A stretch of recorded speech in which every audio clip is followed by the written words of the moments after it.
A palavra do Santo Evangelho perdoe os nossos pecados e nos conduza à vida eterna.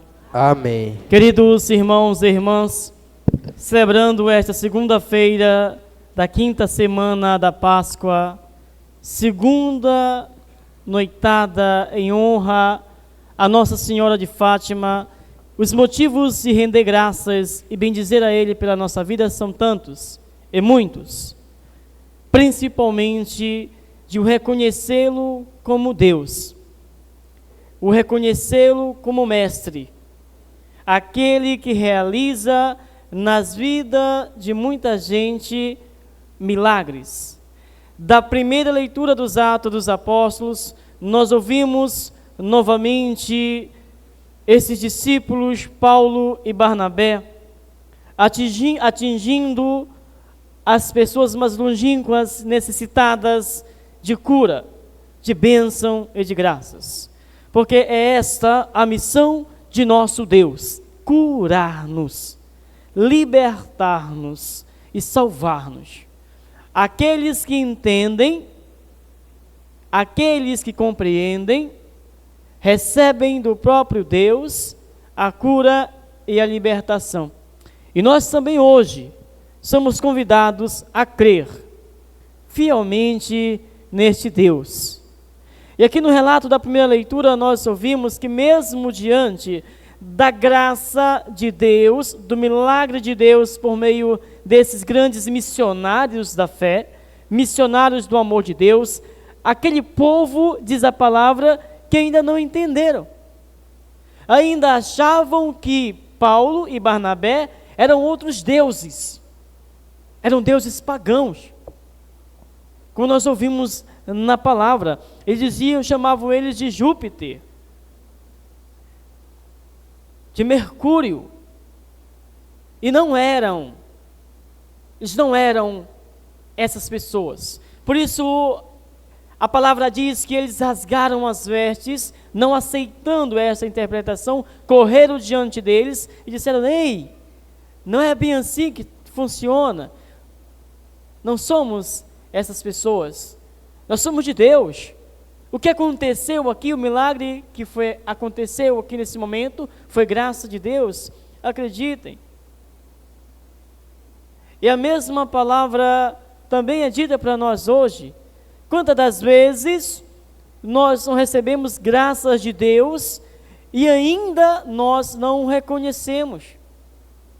Porque às vezes nos pegamos ainda em desesperos, às vezes ainda permanecemos nos mesmos erros, mesmo recebendo de Deus graças sobre graças, bênçãos sobre bênçãos, ainda temos dificuldade em reconhecer Deus.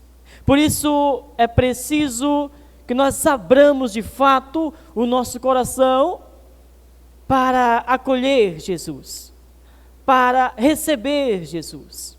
E Jesus diz hoje para nós no seu Evangelho: quem acolhe os meus mandamentos e os observa, esse me ama. O amor, então, pressupõe uma obediência e um seguimento a Cristo. Ou seja, amar a Deus está muito acima de palavras, de só dizer. Amar a Deus consiste em trazer presente o próprio Deus para a minha vida, em forma de gestos concretos, em prol do outro. Não podemos dizer que nós amamos a Deus e não observamos os seus mandamentos, ou seja, não basta dizer que ama a Deus e vive falando mal do outro, e vive fofocando do outro, e vive botando dificuldade no seguimento do outro a Jesus. Às vezes nós usurpamos o lugar de Deus quando queremos nos tornar juízes do outro. Ei, ninguém é juiz de ninguém. Ninguém é dono da verdade. Primeiro, nós somos seguidores da verdade. Quem é a verdade? Não é Cristo? Então não existe a minha verdade, mas a verdade, ninguém é juiz de ninguém, porque no final das contas, quando nós deixarmos esta terra, nós seremos julgados. Então, amar a Deus significa observar os seus mandamentos, viver os seus mandamentos. Deus nos pede no seu mandamento para mentir, sim ou não? Para falar mal do outro? Deus nos pede para sair fofocando do outro? Deus pede para nós viver julgando o outro? Deus pede para nós sair aí cometendo adultério, pecando contra a castidade? Infelizmente, mesmo assim, muitos fazem. Mas se tu perguntar para essas pessoas que amam a Deus, ela vai dizer que... Vou perguntar para vocês. Vocês amam a Deus? Se eu perguntar para vocês, vocês querem ir para o céu? O que você está fazendo para ir para o céu? Querer não é poder. Jesus hoje nos pede para que nós o amemos. Essa é a verdade. Ele nos dá a deixa. Aqueles que observam os meus mandamentos, me ama. E quem me ama, ama o Pai. E quem ama o Pai, ama o Filho. De modo simbioticamente, Cristo e Deus estão ligados. Essa relação ela é verdadeira, ela é íntima. Não podemos ir ao Pai senão pelo Filho. E não podemos chegar ao Pai, não podemos ir ao Filho se não crer que o Filho é Deus. Ou seja, é preciso que nós entendamos uma coisa. Nós fomos feitos para o céu. Nós somos criados para a eternidade. Nós somos feitos para a felicidade.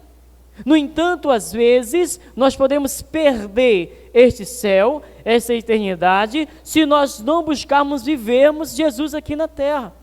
Se nós não buscarmos ser cada vez mais promotores da justiça, da paz, da misericórdia, da verdade. Somos muito negativos às vezes. Às vezes nós, quando se fala em fazer uma campanha, quando se fala em promover algo para a juventude ou para os adultos, nós botamos muita dificuldade, porque nós somos muito humanos. E humanamente falando, às vezes nós pensamos somente em nós. E aqui que está o erro da humanidade. Quando a humanidade pensa somente em si, dá errado. Mas quando a humanidade coloca Deus como centro de tudo, aí dá certo. Por isso a nossa fé ela deve ser olhada e visada como uma fé cristocêntrica. A minha vida deve ser cristocêntrica. O meu trabalho deve ser cristocêntrico. A minha família deve ser cristocêntrica. Porque quando Cristo é o centro da vida, da família, de tudo, aí vai dar certo. Eu não posso dizer, queridos irmãos e irmãs, que eu amo a Deus, quando tenho dificuldade em ceder o perdão. Eu não posso dizer que eu amo a Deus, quando eu vivo em pecado, seja ele qual for. Seja o pecado contra a castidade, seja o pecado do adultério, seja o pecado do levantar falso testemunho, seja o pecado do faltar à missa aos domingos, seja o pecado de desonrar pai e mãe, seja qual for o pecado, quando você está dentro dele, falar que ama a Deus e não lutar contra os pecados, chega até a ser mentira. Por isso, quem diz que ama a Deus, mas não ama o próximo, chega a ser mentiroso. Hipócrita, hipocrisia, condenada por Cristo. Não sejamos assim. Sejamos de Deus. Lutemos contra as nossas fraquezas, contra os nossos pecados, para assim, de fato, fazer com que o céu, que vocês falaram, que querem ir para lá, não seja apenas uma ideia, mas seja uma realidade. E para a realidade se tornar realidade, é preciso ser vivenciado aqui na terra. Viva aqui na terra a forma de como você estará no céu. No céu não tem espaço para mentiras, para o pecado, mas sim para a alegria. Então aproveita o teu tempo aqui na terra para viver Jesus. Lute contra os teus pecados, ame de fato Jesus Cristo, para que assim você possa ser luz onde quer que você esteja. Seja na tua casa, na tua família, no teu trabalho, seja onde quer que você esteja. Ame a Jesus, assim como nos ensina Nossa Senhora. E aqui com o título de Nossa Senhora de Fátima, que se apresentou à humanidade justamente pedindo a ela penitência. Nossa Senhora nos ensina a nos penitenciarmos. Nossa Senhora nos ensina a amar o Filho. Nossa Senhora nos ensina a dobrar o joelho diante dos sofrimentos, diante dos problemas e rezar. Nossa Senhora não nos ensina murmurar. Nossa Senhora não nos ensina reclamar. Nossa Senhora não nos ensina somente chorar sem fazer nada em prol da nossa salvação. Pelo contrário, ela diz: convertei-vos, rezem, rezem e rezem. Falaram mal de você? Rezem. Você não foi compreendido por alguns? Rezem. Você não está dando conta do seu fardo? Reze. Porque a oração salvará o cristão no último dia do nosso sustento. Ela é, de fato, a nossa advogada, a nossa mestra. Ela pode interceder por todos nós, como tem feito e ainda faz na vida de muitos. Por isso que Nossa Senhora de Fátima nos ajude a amar e a seguir os mandamentos do seu Filho. Façamos um momento de silêncio e guardemos esta palavra no íntimo do nosso coração. Louvado seja o nosso Senhor Jesus Cristo. Para sempre seja louvado.